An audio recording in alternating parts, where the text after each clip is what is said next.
नमस्कार, खबर समय जगत में आपका स्वागत है। मैं हूं आपके साथ अंकिता और आइए अब खबरें देखते हैं विस्तार से। हिमाचल प्रदेश और कर्नाटक चुनाव के नतीजों से यदि कांग्रेस में उत्साह और मध्य प्रदेश में भी जीतने के दावे कर रही है तो उन्हें एक नजर गुजरात एवं उत्तर प्रदेश के नगरीय निकाय नतीजों पर भी डाल लेनी चाहिए, जहां भाजपा को प्रचंड विजय प्राप्त हुई है और कांग्रेस की बुरी तरह हार।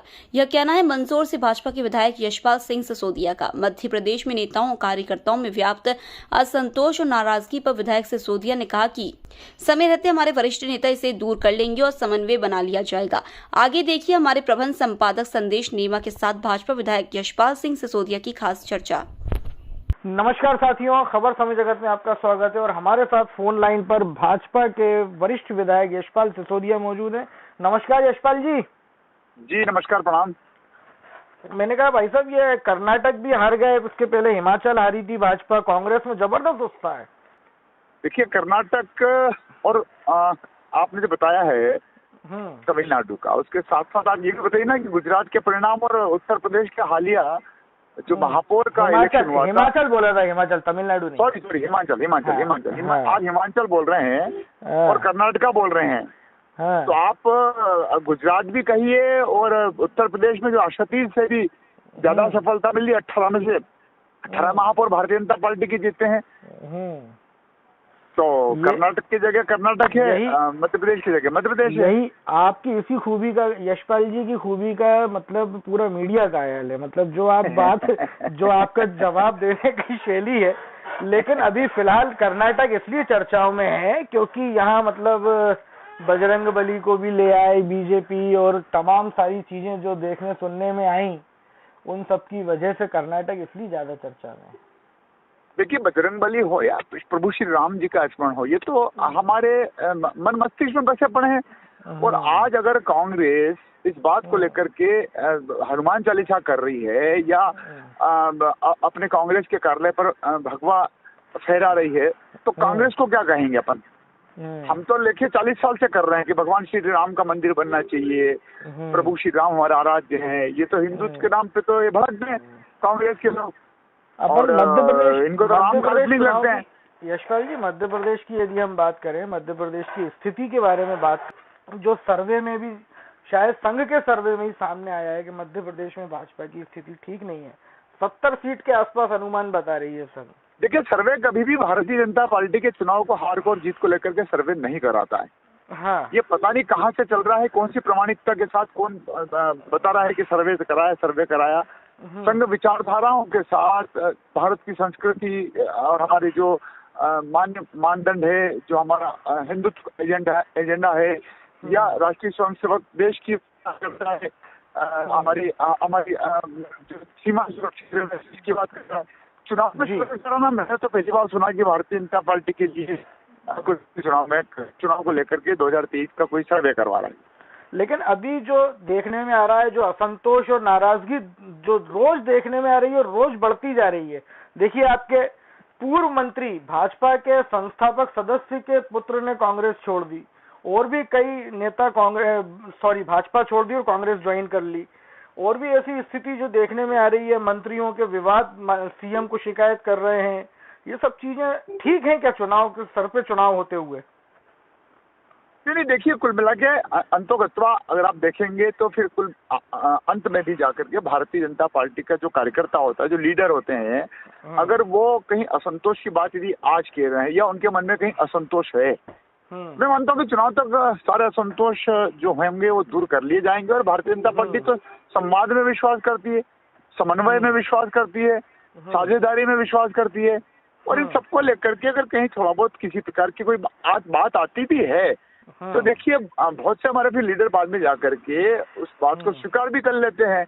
और मान मनवाल का जब समय आता है तब पार्टी के झंडे तले बहुत मुस्तैदी के साथ पार्टी का 2018 में ऐसी क्या गलतियां हुई थी जिन गलतियों को ना दोहराया जाए और उनको जिनको दूर किया जाए, जिन खामियों को, वो क्या है और उन पे भाजपा किस तरह से काम कर रही है? देखिए 2018 और 2023 में मैं समझता हूँ कि जो विकास का एजेंडा हमारा बहुत तेज गति से बढ़ा है, जो हितग्राही मुल्क हमारा एजेंडा था और जिस प्रकार से हमने माननीय प्रधानमंत्री नरेंद्र मोदी जी के नेतृत्व में पिछले 9 वर्षों में और माननीय शिवराज जी के नेतृत्व में अभी इस टेन्योर में और देखिए मेरा अपना व्यक्तिगत मामला है कि ये जो कालखंड चल रहा है अभी इस सरकार का, इसमें अगर आप देखेंगे तो 15 महीने की सरकार तो कामकाज कमलनाथ जी का था।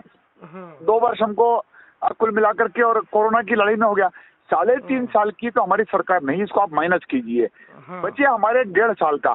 तो इस 1.5 साल में जो हमने प्रगति करी है प्रदेश को लेकर के, जो हमने हितग्राहियों के लिए जो है वो सब हमारे लाभकारी होगी और पार्टी को निश्चित करने के बेनिफिट मिलेगा। इस बीच में इस कालखंड में एक चीज और हुई है, वो ये हुई है कि कांग्रेस से बहुत बड़ी संख्या में भारतीय जनता पार्टी में नेता आए, जिन्हें केंद्रीय मंत्री भी बनाया, प्रदेश सरकार में मंत्री विधायक भी बनाया गया, कुछ हार गए। अब लेकिन 2023 में उन्हें यदि टिकट मिल रहा है या मिलेगा या नहीं मिलेगा, ये तो खैर भाजपा का शीर्ष नेतृत्व जाने। अब उनकी जगह पे जो वहां पे जो मूल भाजपाई हैं, जो खाटी भाजपाई हैं, जिनको नजरअंदाज किया जाएगा, तो उनके असंतोष को किस तरह से थामेंगे, जो बहुत ज्यादा दिख रहा है अभी सतह पर। देखिए मैं समझता हूँ कि आपने जिस परिस्थिति का उल्लेख किया और उस परिस्थिति के बाद जो लोग जीत करके सरकार में बैठे हैं, सरकार को सहयोग भी कर रहे हैं, कुछ मंत्री की स्थिति में, कुछ विधायक की स्थिति में, और तब जब सरकार हमारी उन परिस्थितियों में बनी थी तो हमारे सारे सीनियर लोगों ने मिलकर के सारे उन लोगों को विजयश्री दिलवाई है और 35-35 हजार वोटों से, 62-62 हजार वोटों से हम सब ने बहुत। उपचुनाव यशपाल जी, उपचुनाव एक अलग चीज होती है, और ये जो चुनाव मैं वही कह रहा हूँ कि जब उपचुनाव में हम जीत गए हैं और हमारी भावनाओं के साथ जुड़ गए हैं, हमारे दल के साथ जुड़ गए हैं, तो जो हमारे वरिष्ठ लोगों ने उनको तब स्वीकार किया था, मुझे लगता है आज भी स्वीकार करेंगे अगर पार्टी उनको टिकट देगी तो। अभी सिंधिया जी की किसी बात का गुना सांसद बुरा मान गए, उन्होंने मीडिया में बयानबाजी कर दी, हालांकि कल उनको समझाइश दे दी शिव प्रकाश जी ने। मतलब ये जो चीजें हो रही हैं, देखिए उनकी बात आगे नहीं बची। क्या है कि देखिए ये संवाद के मामले में अगर कोई व्यक्ति कोई संवाद कर देता है और बाद में अगर उसको इस बात को लेकर के पुनः उसका खंडन कर दे या किसी मामले में लेकर के अगर वो अपनी सफाई दे दे, तो लगता फिर चर्चा का विषय नहीं बनना चाहिए। चलिए, राहुल गांधी की भारत जोड़ो यात्रा को कर्नाटक जीत में कांग्रेस एक ये पक्ष भी मान रही है। राहुल गांधी की भारत जोड़ो यात्रा, जिस तरह से उन्होंने नफरत तोड़ो मोहब्बत जोड़ो वाली जो एक उन्होंने थीम चलाई थी, मध्य प्रदेश से भी भारत जोड़ो यात्रा गुजरी थी, तो क्या मध्य प्रदेश में भी उसका कुछ ऐसा असर देखने को मिलेगा? तब जब गुजरात के चुनाव चल रहे थे और कांग्रेस की लीडर की गुजरात में जाने की हिम्मत नहीं हो रही थी। नहीं, इस पर उनका कहना ये है कि हमारे नेता सत्ता लोलुप नहीं है, उन्होंने सिर्फ भारत जोड़ो यात्रा पर ही एकाग्र किया अपने आप। तो भारत जोड़ो यात्रा को अगर आप कर्नाटक से जोड़ रहे हैं जीत को लेकर के, मध्य प्रदेश से गुजरी है, तो यात्रा का स्टीयरिंग राहुल गांधी जी गुजरात की तरफ भी मोड़ लेते ना, वहां भी सफलता मिल जाती है उनको। शुक्ला साहब हो गया गुजरात में। देखिए भारत जोड़ो की यात्रा को लेकर के मैं समझता हूँ भारत टूटा हुआ कहाँ था, तो राहुल गांधी जी जोड़ने के लिए निकले हैं, ये तो बता रहे। और भारत के टुकड़े करने वाले जो टुकड़े गैंग के जो सदस्य हैं, जो मेंबर हैं, जो उसकी हामी भरते हैं, उनके तो ये सहयोगी साथी बनते हैं, उनकी तो तारीफ में कसीदे जोड़ते हैं। एक तरफ भारत जोड़ो यात्रा का नाटक नौटंकी करते हैं और दूसरी तरफ भारत को तोड़ने वाले लोगों के साथ ये जय जयकारा करते हैं। चलिए यशपाल जी, अब तो खैर समय बहुत कम बचा है चुनाव के लिए, तैयारियों में तो जुटी गए हैं दोनों ही दल। हमारी भी आपको बहुत शुभकामनाएं हैं, और आपकी जो संवाद शैली और जो जवाब देने का जो शैली जो है उसका तो मैं कायल हूँ ही शुरू से। आपसे जब भी चर्चा होती है तो बहुत अच्छे परिप्रेक्ष्य में और बहुत अच्छे माहौल में होती है, और आपने अभी समय निकाला उसके लिए आपका बहुत बहुत धन्यवाद। थैंक यू भाई, बहुत बहुत धन्यवाद। For latest news, subscribe to our channel